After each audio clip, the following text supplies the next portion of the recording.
What up, y'all? It's your boy, Mr. Downtown Ray Melo, and you're listening to the Entertainment Report on iHeartRadio, live from Dubai for Tuesday, October 25th, 2016, delivering some major stories and trends going on in the world of entertainment and beyond. You can follow the show on Facebook, Twitter, or Instagram, facebook.com/The Entertainment Report with Ray Melo, that's RAYMELO, on Twitter at The Enter Report, or on Instagram at The Entertainment Report. You can listen to the show anytime you want on iHeartRadio. Just go to iHeart.com or your iHeart phone app, search for The Entertainment Report, and it'll take you to the page. The mystery of which longtime Walking Dead Dizzen would die at the hands of Jeffrey D. Morgan's villain Negan was finally answered in Sunday's Season 7 premiere.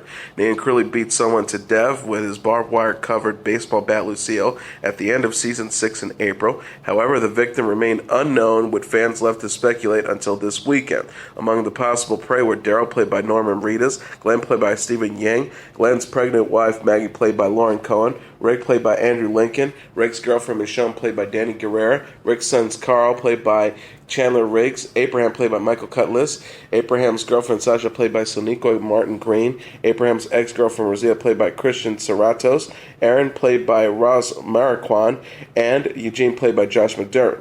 Sunday's episode opened with Rick vowing to kill Negan, then revealed via flashback that Negan had actually slain both Abraham and Glenn.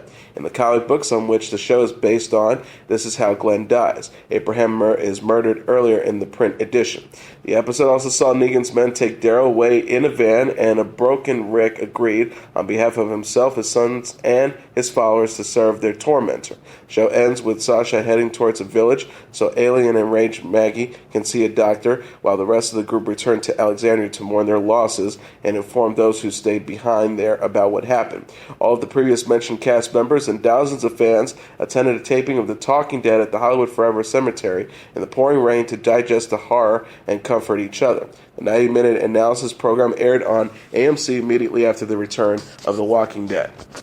Director Tim Miller has exited Deadpool 2 due to creative differences with star Ryan Reynolds, according to reports. As Deadline noted, Miller, who directed the original comic book hit for Fox, had not officially signed on to helm the sequel, but was developing the script and had planned on returning. The split is set to be amicable, with Fox now moving Miller onto a new film based on the Daniel Suarez novel Influx. Miller worked closely with Reynolds on the first film and is rumored to have been the one behind the leaked Deadpool footage that led to Fox greenlighting the film following positive feedback from fans. Deadpool 2 is expected to hit theaters in 2018, with Reynolds once again returning as the foul-mouthed mutant mercenary and as a producer. Currently, the project is in the casting stages, with a reported number of actresses, including Lizzie Kaplan, Mackenzie Davis, and Ruby Rose, vying for the role of Domino, the film's new female lead.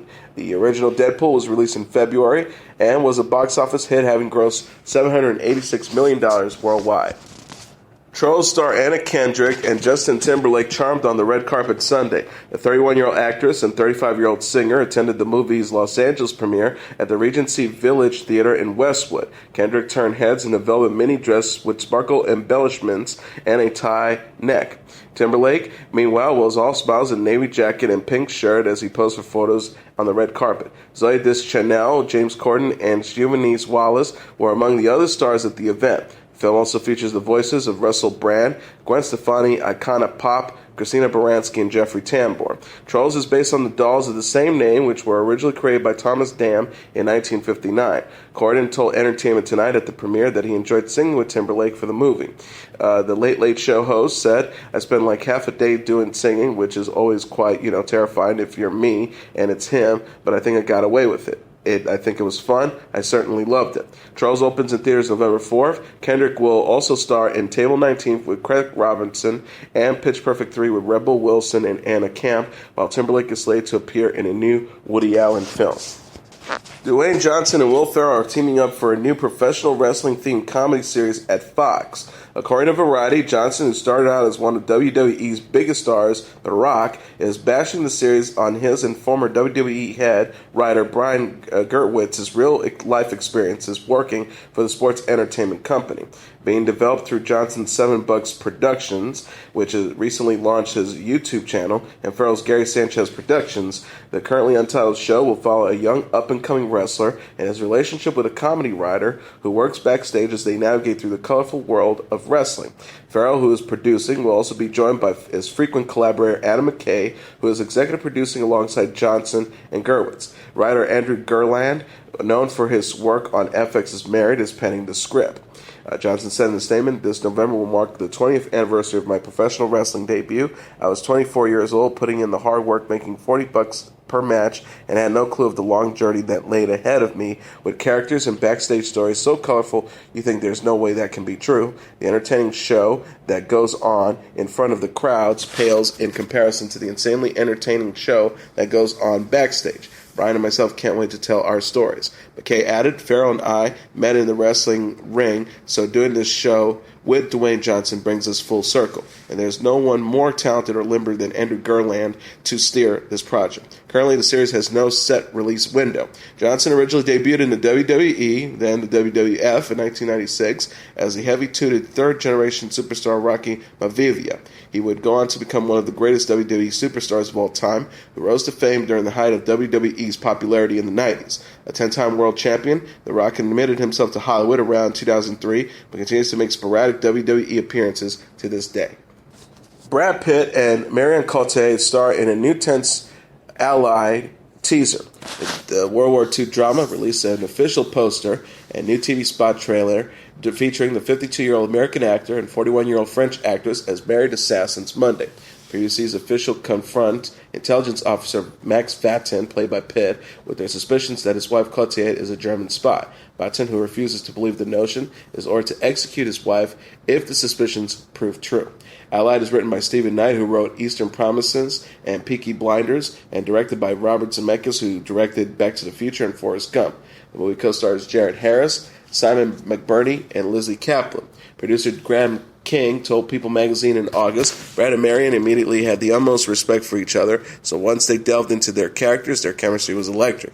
He also added, it was crucial for Brad and Marion to not only begin rehearsing together before the shoot, but they also spent a lot of time developing their characters with the director.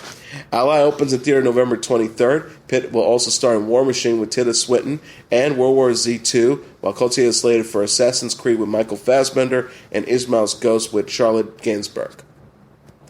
Jennifer Lawrence is gearing up to play Zelda Fitzgerald in a new biopic. The 26-year-old actress will portray the late writer and jazz-age icon in the new Ron Howard movie Zelda, according to The Hollywood Reporter. Deadline reports Howard is developing the project with Alison Scheimer Productions and Imagine Entertainment. Lawrence, who will also produce, has reportedly been circling the movie since August. The White Queen writer Emma Frost penned the screenplay, which was inspired by the Nancy Milford biography Zelda. The film will explore the question, can love exist between creative equals? Fitzgerald, who wrote magazine articles, short stories, and the novel Save Me the Waltz, was married to the Great Gatsby author F. Scott Fitzgerald. The couple were celebrated for their glamorous lifestyle but struggled with alcohol abuse and other marital problems. Fitzgerald was institutionalized and diagnosed with schizophrenia in the 1930s. F. Scott Fitzgerald died of a heart attack at the age of 44 in 1940, while Fitzgerald was killed in a fire at her hospital in Asheville, North Carolina, at the age of 47 in 1948. Lawrence will next star in Passengers with Chris Pratt. The actress is also slated for a new Darren Aronofsky's movie with Domhnall Gleeson, Red Sparrow with Joel Edgerton, and the Elizabeth Holmes biopic Bad Blood. Shannon Doherty is grateful to have a friend like Chelsea Handler amid her cancer battle. The 45-year-old actress thanked the 41-year-old television personality in an Instagram post Sunday for reaching out and lending support as she undergoes chemotherapy for breast cancer. Doherty wrote, and then there's this lady at Chelsea Handler. We met many years ago, having run into each other and always exchanging numbers, talked of plans, etc. Chelsea reached out and has since made a point to have date nights with me on a weekly basis. She also added, yeah, she's funny, but also wicked smart with a huge heart. This one just wants to make a difference. Sometimes the right people come into your life at the right time. Hashtag girl power. Hashtag fight like a girl. Doherty was diagnosed with breast cancer in March of 2015 and announced in August that the disease has spread to the lymphatic system. She shared a candid photo Friday of herself after a chemotherapy session. The star captioned the picture, day after hashtag chemo day isn't always so great. Sometimes one isn't able to dance or eat or even to think about the next day. Sometimes it just feels like you aren't going to make it. That passes.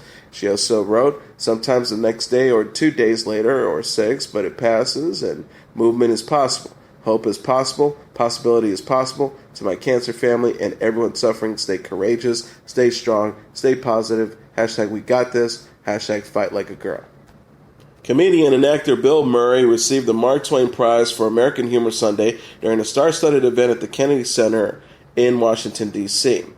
The iconic comedian said on stage, "My theme tonight is what it is to like to be beloved." During his speech, which also included jokes about missing the event if his beloved Chicago Cubs were forced into a Game 7 instead of advancing to the World Series. He continued, "As much as I dread this, I really have to come back to this idea. There's love. There's love." Celebrities on hand to honor Murray included Ivan Reitman, Jimmy Kimmel, Emma Stone, Sigourney Weaver, Steve Martin through a video tribute, Miley Cyrus who performed, and David Letterman who detailed how the 66-year-old gifted him with a handmade Irish christening gown for his son in 2003, among others. Letterman said, "That Saturday, my son in Bill Murray's christening gown was christened at St. Ignatius in Manhattan, and we have this memory, we have this gift, we have this gesture for the rest of our lives." Cyrus performed My Way, and when she messed up the lyrics, was told by Murray to start the performance over.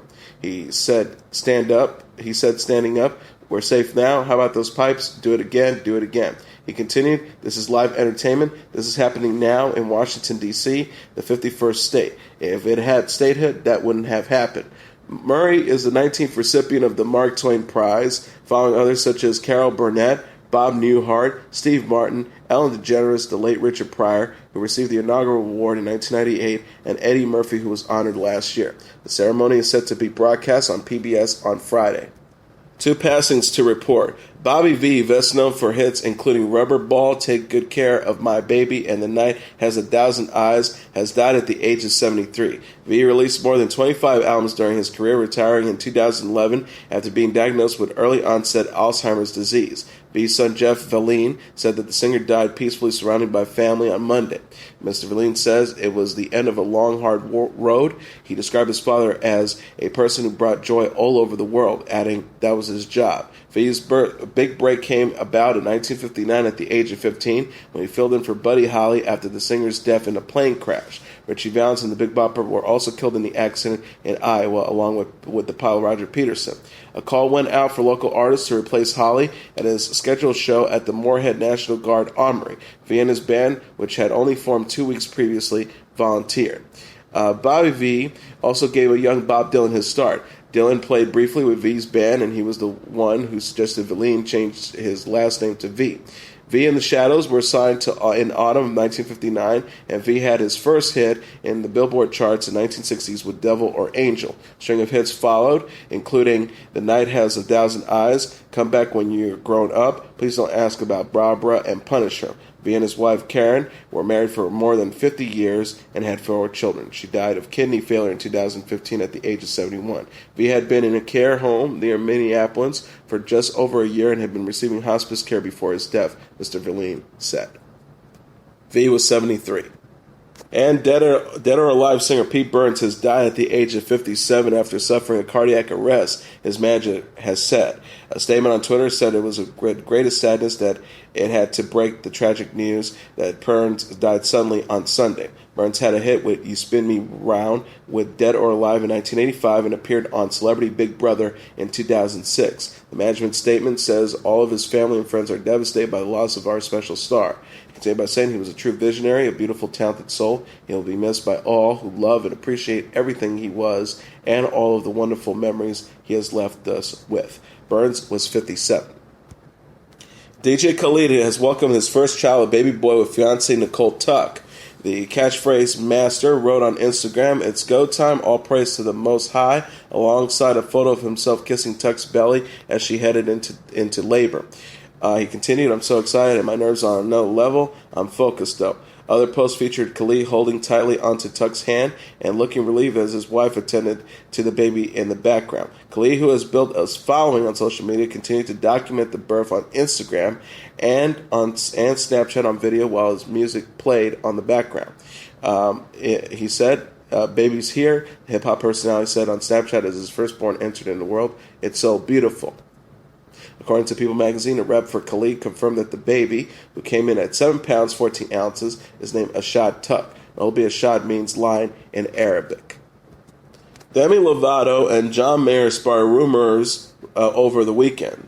The 24-year-old pop star and 39-year-old singer-songwriter were spotted getting close at Catch LA restaurant Saturday in West Hollywood, according to Us Weekly. So as told the magazine, Lovato and Mayer arrived at and left the establishment separately, but appeared to hit it off inside. The pair reportedly chatted up for over an hour. Insider said John had his arm around Demi and was whispering sweet nothings into her ears. She was into it. They weren't making out or anything, but she was giggling the whole time. Lovato and Mayer collaborated on music in 2009 after Mayer complimented Lovato's song La La Land on Twitter. The pop star couldn't help but gush about the Your Body's a Wonderland singer in a subsequent interview with MTV News. She said, John Mayer has been a huge influence on me. His songwriting really inspires me. I guess he has heard I was a huge fan and he sent me a letter. Then we ended up writing together. It was like a dream come true. The signing comes nearly 5 months after Lovato split from actor Wilther Valderrama. The couple broke up in June after 6 years of dating, and Lovato told on Elvis Duran in the Morning Show the next month that she's feeling free. She said at the time, I feel really amazing, I feel really great, and I'm growing. My life is just really, really exciting for me because I'm growing. It's new and fresh, and I feel free. Britney Spears performed through a major wardrobe malfunction Saturday in Las Vegas. The 34-year-old singer continued to sing and dance after her top came undone during her Pieces of Me residency show at the Axis in Planet Hollywood as seen in a fan video. Spears was performing I Love Rock and Roll when a strap on her bondage-inspired bra unhooked. Backup dancers came to her aid, but she was forced to hold the top in place after it came undone a second time. The star reemerged for Gimme More with the short denim vest over the bra, but the top came undone once again. The dancer gave her the shirt off his back, which she quickly buttoned up and mid-song. Spears sang and danced through a similar incident during a show in October 2015. She was performing 3 when the back of her bodysuit came completely unzipped and had to run off stage after the show. The Make Me singer last released the album Glory in August. She opened up about her dating life on the Jonathan Ross show in early October, says she's perfectly happy with being single. The star says a lot of men are about games. It's just a mind game with guys. The calling back and texting is just too much. It's silly. Actually, I'm not looking for men right now. I'm really happy with myself. I'm not looking for anything. She added, I do like someone that's just nice overall. Just a really nice guy who really is groundbreaking in this world. Spears shares 2 sons, 11-year-old Preston and 10-year-old Jaden, with ex-husband Kevin Federline. She admitted on Lorraine in September that she's nervous for her kids to become teenagers.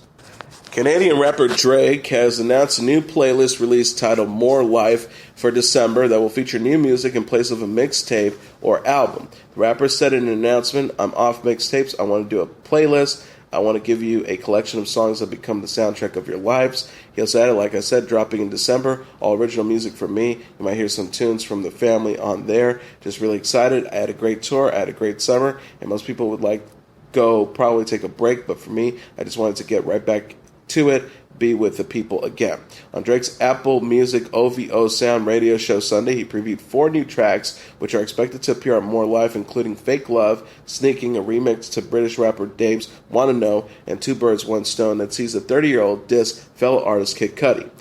Drake raps, you were the man on the moon, now you're just going through your phases, life of the angry and famous, seemingly in response to Kid Cudi calling out Drake and Kanye West on Twitter from earlier this year. Drake last made headlines when he was forced to cancel the remainder of his Summer 16 tour due to an ankle injury. Friendly exes Mariah Carey and Nick Cannon celebrated an early Halloween with their kids over the weekend. The 46-year-old singer and 36-year-old actor brought their 5-year-old twins, Monroe and Moroccan, to Carey's annual Halloween party Saturday. Carey masqueraded as a devil in a skin-tight dread costume, while Cannon and Moroccan dressed as the Super Mario Bros. Characters Luigi and Mario.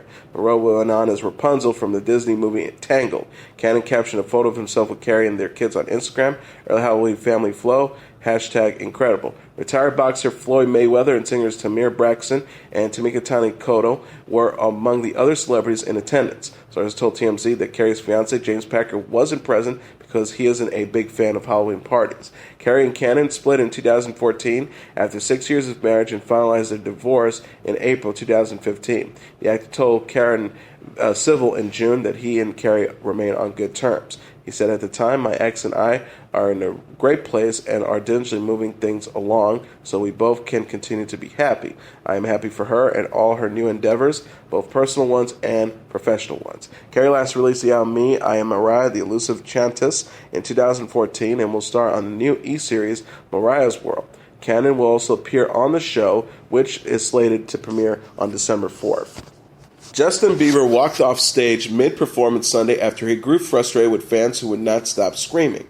The singer said in Manchester, as he urged fans to quiet down in between songs, according to the BBC, I appreciate all the support, I appreciate love, I appreciate kind things, but the screaming in these breaks has got to stop. He continued, I don't think it's necessary when I'm trying to say something and you guys are screaming. Fan video of the moment posted by The Independent shows Bieber then dropped his mic and head to the back after cheers persisted. Some concert goers even heard booing and once he disappeared. Eventually, Bieber did return and explain his actions. He says, I feel like I want to connect with you. The point of the no screaming thing is that when I'm looking at you in the eyes, you have that we are actually having a moment and having a connection. He continued, I'm not going to talk the rest of the night. We're just going to do the music. Obviously, Manchester can't handle it, so let's do the music. This is the second time Bieber has asked fans to keep it low. He told the crowd at a show in Birmingham to take a chill pill after explaining how the screaming is just so obnoxious. Legendary musician Sting is set to be honored with the Merit Award of the 2016 American Music Awards. Sting wrote on Twitter Monday alongside a colorful poster announcing his performance, honored to be received the AMA's Award of Merits and excited to perform at the show live November 20th on ABC. According to the Hollywood Reporter, the 65-year-old will be performing the first single off his new album, I Can't Stop Thinking About You, from his new album 57th and 9th, along with some of his greatest hits. The Merit Award, which is given to those who have made truly exceptional contributions to the music industry, was last given to Annie Lennox in 2008. Other recipients included Garth Brooks, Johnny Cash, Gloria Estefan, Whitney Houston, Janet Jackson, Michael Jackson, Billy Joel, Bon Jovi, Paul McCartney, Willie Nelson, Prince, and Frank Sinatra. The 2016 American Music Awards is set to take place live from the Microsoft Theater in Los Angeles on November 20th. Rapper Drake has broken a new record for the show by scoring 13 nominations, putting him ahead of all other artists. Behind the Canadian rapper is Rihanna with 7 nominations, followed by Adele and Justin Bieber with 5. And now let's take a look at what happened on this date in entertainment history. On this date in 1980, Australian rock gods AC/DC earned their first top 40 hit with You Shook Me All Night Long. On this date in 1980, AC/DC earned their first pop top 40 hit with You Shook Me All Night Long. Back when they were releasing albums like Dirty D's Done Dirt Cheap in 1977, AC/DC would have seemed an unlikely candidate to become one of the top-selling pop music acts of all time. But over the course of the coming decades, that's exactly what these Australian rock gods became, and not by keeping pace with changes in music fashion, but by sticking steadfastly to a musical style and business strategy that have helped the group stand the test of time. With a hard and loud sound now recognized as influencing nearly all heavy metal music that followed, AC/DC quickly earned a loyal following among hard rock audiences in the mid to late 1970s, but it was You Shook Me All Night Long that first gave a hint of their mainstream appeal. You Shook Me All Night Long was the lead single from what would prove to be AC/DC's biggest ever album, Back in Black, in 1980. The previous release, Highway to Hell, in 1979, had been the first by the group to land on the U.S. album charts, but the group's plan, followed up, was put in jeopardy by the February 1980 death of lead singer Bon Scott, who choked on his own vomit during a bout with heavy drinking. With new singer Brian Johnson put in place just 2 months later, the group, formed in the early 1970s by brothers Malcolm and Angus Young, recorded Back in Black in the summer of 1980. The album would spend a solid year on the U.S. album chart, spawn a second top 40 hit in the form of its title track, and a sports stadium anthem in the form of Hell's Bells, and ultimately selling more than 20 million copies worldwide. AC/DC would never have another single as popular as You Shook Me All Night Long, but the group's ongoing ability to sell full-length rock albums, even in the era when digital downloads have decimated album sales across the genre, is utterly without parallel. The group's commercial success has been credited in part to their refusal to allow their song catalog to be cannibalized and repackaged into compilation albums. Whatever the reason, however, according to the Recording Industry Association of America, AC/DC ranks as the 10th highest-selling recording artist of all time with 71 million albums sold. 30 million fewer than Led Zeppelin, but roughly 5 million more than both the Rolling Stones and Aerosmith, and nearly 15 million more than both Metallica and Van Halen. Also on this date in 2002, Irish-born actor Richard Harris, whose career spanned 6 decades and included starring roles in films ranging from Camelot to the Harry Potter series, died of cancer at the age of 72 in London. Harris was known for his acting talents as well as his carousing off-camera. As BBC.com reported after his death, he was everything a bad boy Hollywood star should be: a handsome, boozing, brawling, womanizing, jet-setting, whose moody magnificence brought glamour to even his weakest movies. Richard St. John Harris was born on October 1st, 1930, in Limerick, Ireland, where his family had a flowing milling business.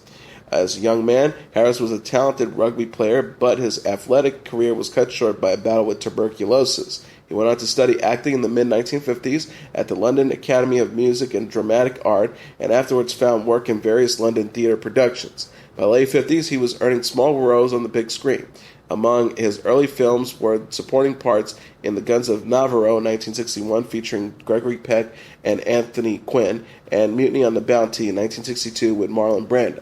Harris shot to international stardom with his performance as a coal miner turned rugby player in 1963's This Sporting Life. The role earned him an Academy Award nomination for Best Actor. A long list of acting credits would follow. Harris made more than 70 films over the course of his career, including a 1967 cinematic adaptation of the Broadway musical Camelot, in which he played King Arthur.